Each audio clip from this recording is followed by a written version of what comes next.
ایک صاحب نے سوال کیا ہے کہ نماز جنازہ کی شرائط کتنی ہے، فرائض کتنے ہیں، واجبات کتنے ہیں اور سنتیں کتنی ہیں، یہ ہم بتا دیں۔ دیکھیے گا، نماز جنازہ میں واجبات تو کوئی نہیں، کوئی واجب نہیں۔ نماز جنازہ میں فرض صرف دو چیزیں، ایک تو یہ ہے کہ نماز جنازہ انسان کھڑے ہو کر پڑھے، بغیر عذر کے بیٹھ کر نماز جنازہ نہیں پڑھے جا سکتی، اور دوسرا 4 تکبیریں ہیں، اللہ اکبر اللہ اکبر، جو ہم تکبیرات پڑھتے ہیں نا 4، یہ بس 2 چیزیں۔ نماز جنازہ میں سنت 3 چیزیں، پہلی سنت اللہ تعالیٰ کے حمد و ثنا کرنا، دوسری سنت آپ صلی اللہ علیہ وسلم پر درود بھیجنا، اور تیسری سنت میت کے لیے دعا کرنا۔ جیسے ہم پہلے تکبیر تو فرض ہے، اس کے بعد ہم ثنا پڑھتے ہیں، اور اس کے بعد پھر اگلی تکبیر کے بعد ہم درود شریف پر آخر میں دعا کرتے ہیں، یہ سنتیں ہیں، اور تکبیرات فرض ہے۔ اور نماز جنازہ کی شرطیں 2 طرح کی ہیں۔ ایک شرطیں تو وہ ہیں جو نماز جنازہ پڑھنے والے کے ساتھ تعلق رکھتی ہے،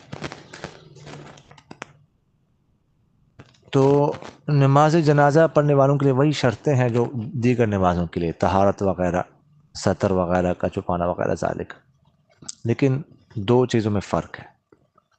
ایک فرق تو یہ ہے کہ نماز جنازہ کے لیے کوئی خاص وقت نہیں، کسی بھی وقت پڑھی جا سکتی ہے، البتہ ممنوع وقت نہ ہو، ممنوع وقت میں نہ پڑھی جائے، البتہ اگر اسی وقت میں نماز جنازہ تیار ہو جائے تو پھر ممنوع وقت میں بھی پڑھی جا سکتی ہے۔ اور دوسری بات یہ ہے کہ اگر نماز جنازہ نکلنے کا خوف ہو تو بندہ تیمم کر کے نماز جنازہ پڑھ سکتا ہے، اگرچہ آس پاس پانی ہو، لیکن اگر وہی سوچتا ہے کہ میں ادھر جاؤں گا وضو کرنے کے لیے تو نماز جنازہ نکل جائے گی، تو ادھر ہی وضو کر لے، اگرچہ قریب پانی موجود ہے، لیکن دیگر نمازوں کے لیے ایسا نہیں کر سکتے۔ اور دوسری قسم کی شرائط وہ ہیں جن کا تعلق میت کے ساتھ ہے، اور وہ 6 قسم کی ہے۔ پہلی شرط تو یہ ہے کہ میت مسلمان ہے، کسی کافر یا مرتد کی نماز جنازہ نہیں پڑھی جا سکتی۔ اور دوسری شرط یہ ہے کہ میت کا جو بدن ہے یا کفن ہے وہ نجاست حقیقی اور حکم دونوں سے پاک ہو۔ اگر نجاست حقیقی اس کے بدن سے کفن دینے کے بعد خارج ہو جائے اور اس وجہ سے اس کا بدن یا کفن نجس ہو جائے تو اس میں کوئی حرج نہیں ہے، نماز جنازہ درست۔ تیسری شرط یہ ہے کہ جس حصہ کا سطر واجب ہوتا ہے، یعنی ناف سے لے کر اگر مرد ہے گھٹنے تک، تو وہ جسم کا وہ حصہ جو ہے نا وہ چھپا پوشیدہ ہو، چھپا ہوا ہو، ڈھانپا ہوا ہو۔ اگر میت بالکل برہنہ ہے تو اس پر بھی نماز جنازہ درست نہیں۔ چوتھی شرط یہ ہے کہ میت جو ہے آگے ہو، نماز جنازہ پڑھنے والوں کے آگے ہو، اگر پیچھے ہو تو نماز جنازہ درست نہیں۔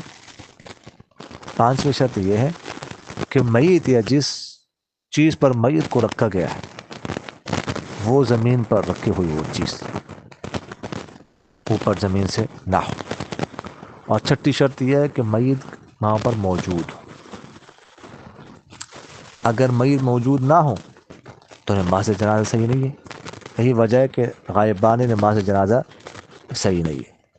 اور میت کے موجود ہونے سے مراد یہ ہے کہ میت کا جسم، اس کا پورا جسم یا اکثر جسم کا حصہ، جسم کا اکثر حصہ اگرچہ سر کے بغیر ہو، یا نصف آدھا حصہ لیکن سر سمیت یہ موجود ہونا وہاں پر ضروری۔